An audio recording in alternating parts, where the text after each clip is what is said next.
নমস্কার, আমি সৌরভ। আপনারা দেখছেন সৌরভ ব্যাপারী ইউটিউব চ্যানেল।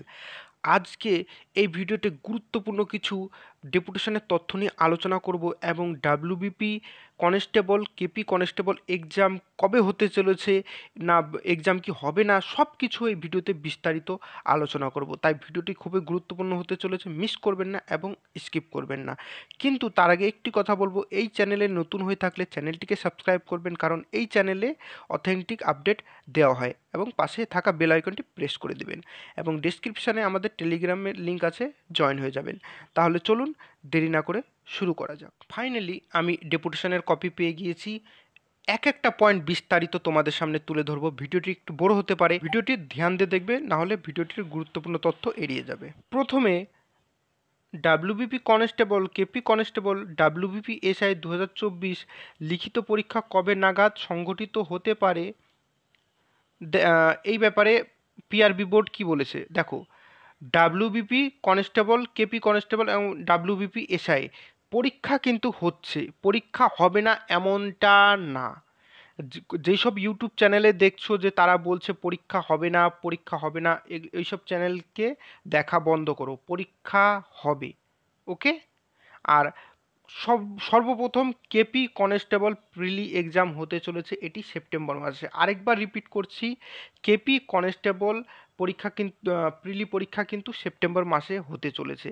এবং ডাব্লিউবিপি কনস্টেবল এখনও ঠিক নাই, এটি দুর্গাপূজার পরে হবে। তার কারণ হচ্ছে এটি কিন্তু এবার কিন্তু সিলেবাস আলাদা, এবার কিন্তু একটি মাত্র পরীক্ষা হবে, তাই পরীক্ষাটি খুবই মানে ধরে নাও টাফ হতে পারে, তার জন্যে দুর্গাপূজার পরে হবে। ওকে, বোঝা গেল। আর ডাব্লিউবিপি এসআইয়েরও ডেট ঠিক নাই, সেটাও দুর্গাপূজার পরে হবে। এবার আমরা নম্বর কোশ্চেন দেখে নিই। কেপি এসআই প্রিলি রেজাল্ট প্রকাশ এবং পিএমটি কবে হতে পারে? দেখো, কেপি এসআই প্রিলি রেজাল্ট কিন্তু রেডি আছে, তারা যদি চায় পাবলিশও করে দিতে পারবে, কিন্তু তারা ওবিসি ইস্যুর জন্য দাঁড়িয়ে আছে। ওবিসি ইস্যু দেখো, ওবিসি ইস্যু পরীক্ষা নিতে কোনো বাধা নেই, পরীক্ষা নিলে নিয়ে নিতে পারে, সেখানে কোনো সমস্যা নেই। কিন্তু রেজাল্টের সময় সমস্যা হবে, যারা ওবিসি ক্যান্ডিডেট তাদের নিয়ে একটা সমস্যা তৈরি হবে। সেই জন্যে তারা ওবিসি ইস্যুর জন্য রেজাল্টের জন্য দাঁড়িয়ে আছে। রেজাল্ট দেওয়া মাত্রই পিএমটি পিইটি কিন্তু শুরু হয়ে যাবে। ওকে, ধরে নাও ওবিসি ইস্যুটা হাইকোর্ট, সরি, সুপ্রিম কোর্ট খুলছে 8ই জুলাই সম্ভবত। 8ই জুলাই পরেই আমাদের মাননীয় মুখ্যমন্ত্রী অ্যাপিল করবেন সুপ্রিম কোর্টে, তারপরেই বিচার হওয়ার পরেই কেপিএসআইয়ের প্রিলি রেজাল্ট দেওয়া হবে। ওকে, আমরা ওবিসি যে সমস্যাটি শুনছি, তার জন্য আমাদের ডাব্লিউবিপি পরীক্ষা কি থামিয়ে রাখার সিদ্ধান্ত নিয়েছেন রাজ্য সরকার? দেখো, এমনটা কিছু নেই। তারা, পিআরবি বোর্ড বলেছে তারা যদি চায় এক্সাম নিয়ে নিতে পারে, তারা রেজাল্ট পাবলিশ করতে পারবে না। বুঝতে পারলে? রেজাল্ট পাবলিশ করলে আবার ওবিসি যারা আছে তারা যদি আবার কেস করে আবার রেজাল্ট পিছিয়ে দেয়, তার জন্য তারা কিন্তু অপেক্ষা করে আছে। ওবিসি ইস্যু নিয়ে পরীক্ষার কোনো সমস্যা নেই। 4 নম্বর পয়েন্ট, আবগারি constable slash SI slash ASI এবং সিভিল ডিফেন্স অগ্রগামী নতুন বিজ্ঞপ্তি কবে প্রকাশ হতে পারে? সমস্ত আবগারি বিভাগে বয়সের ঊর্ধ্বসীমা 30 বছর চাই। দেখো, আবগারির আলাদা একটা বোর্ড আছে, সেখান থেকে কিন্তু কোনো নোটিফিকেশান আসেনি যে আবগারির ভ্যাকেন্সি আসতে চলেছে। ওকে। আর 2 নম্বর কথা হচ্ছে 30 বছর বয়সের যে কথাটা বলা হয়েছে, পিআরবি বোর্ড এটাও সন্তুষ্ট, কিন্তু উপর থেকে কোনো নোটিফিকেশান না আসা অবধি তারা কিছু বলতে পারছে না। ওকে। এবার 5 নম্বর পয়েন্ট, এবার যেহেতু পশ্চিমবঙ্গ পুলিশে একটি লিখিত পরীক্ষাতে সকলের ভাগ্য নির্ধারণ হবে, তাই আমরা চাই প্রতিটি পরীক্ষা কেন্দ্রে বায়োমেট্রিক ও জ্যামার বসানোর দাবি রাখছি, যেমনটা 2018 ডাব্লিউবিপি কনস্টেবলের মেইনস পরীক্ষায় হয়েছিল।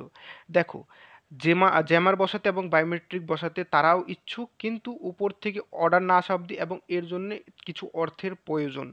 পিআরবি বোর্ড কিন্তু বলেছে তারা এই দাবিটা মানছে, তারা দেখছে যদি করা যায় সেটা করবে। ওকে। 6 নম্বর পয়েন্ট, রিপোর্টিং টাইম শেষ হয়ে যাওয়ার পরে কোনো পরীক্ষার্থী যেন পরীক্ষা কেন্দ্রে ঢুকতে না দেওয়া হয়। এবার এই পয়েন্টটা নিয়ে আমার একটা সমস্যা আছে। সমস্যাটা হচ্ছে, কেউ তো একটু দেরি হতে পারে, তাদের চেক করে ঢোকাক, পরীক্ষা তার লেট হলে সেটা তার উপরে ছেড়ে দিক, কিন্তু পরীক্ষা শুরু হওয়ার কিছুক্ষণ আগে অবধি সময় দেওয়া হোক। ওকে, কারণ একটা পরীক্ষার সময় দেখেছিলাম যে পরীক্ষার্থীরা লেট হয়েছে তাদেরকে ঢুকতে দেওয়া হয়নি, কিন্তু তাদের জন্য একটা স্যার এসে বারবার বলছিলেন যে স্যার রিকোয়েস্ট করছি ঢুকতে দাও। তাদের পুরো বছরটাই নষ্ট হয়ে গিয়েছিল। যাই হোক, আমরা নেক্সট পয়েন্টে আসি। 7 নম্বর, পরীক্ষা শুরুর 1 ঘন্টা আগে পরীক্ষা কেন্দ্রের আশেপাশে যেন নেটওয়ার্ক বন্ধ করে দেওয়ার দাবি রাখছি। কেউ যদি কোনো রকম অসৎ উপায় অবলম্বন এর চেষ্টা করে তাকে যেন যথাযথ শাস্তি দেওয়া হয়। হ্যাঁ, এটা ঠিক।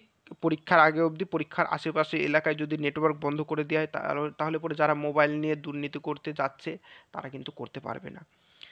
ওকে, আমরা পশ্চিমবঙ্গ পুলিশ ও কলকাতা পুলিশের চাকরি প্রার্থীগণ আমরা প্রায় সকলের গরিব ও নিত পরিবার থেকে উঠে এসেছি পুলিশ হওয়ার স্বপ্ন নিয়ে। সবাই তো জানো যে সবাই মিডিল ক্লাস বা গরিব, মানে তার বাবা মা মাঠে কাজ করছে, কারো বাবা মা সেলাই দোকানে কাজ করছে, কারো বাবা মা কোনো যারা বড় লোক তারা এইসব তো ডাব্লিউবিপি কেপিতে কমই আসছে। এখানে কারা আসছে? গরিব বর্গের, নিম্ন বর্গের থেকে এইসব চাকরিতে আসছে। তাহলে পরে আমাদেরও তো একটা স্বপ্ন আছে যে কেপি কনস্টেবল, ডাব্লিউবিপি কনস্টেবল এইসব চাকরি করার।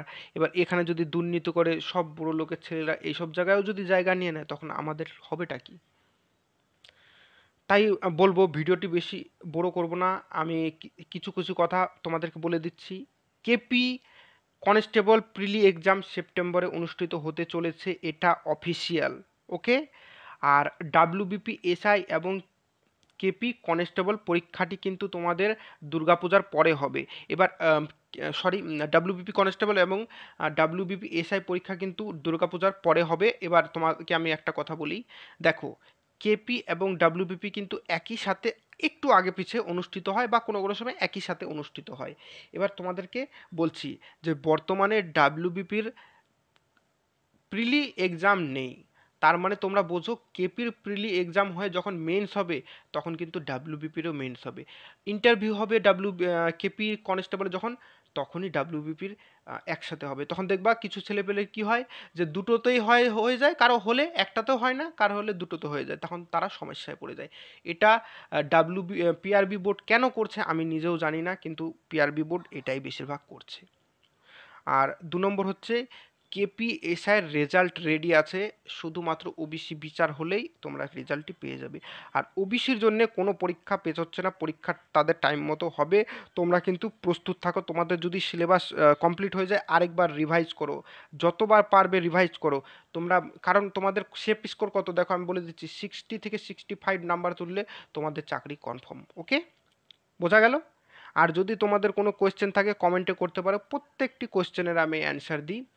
আর আরেকটা কথা তোমাদের বলছি যে আমাদের টেলিগ্রাম চ্যানেল আছে, এই তোমাদের ডেপুটেশনটি সেখানে আমি আপলোড করে দেবো, তোমরা পরিষ্কারভাবে দেখে নেবে। ওকে, তাহলে আজকের ভিডিওটি এই পর্যন্ত, দেখা হবে নেক্সট ভিডিওতে। ধন্যবাদ।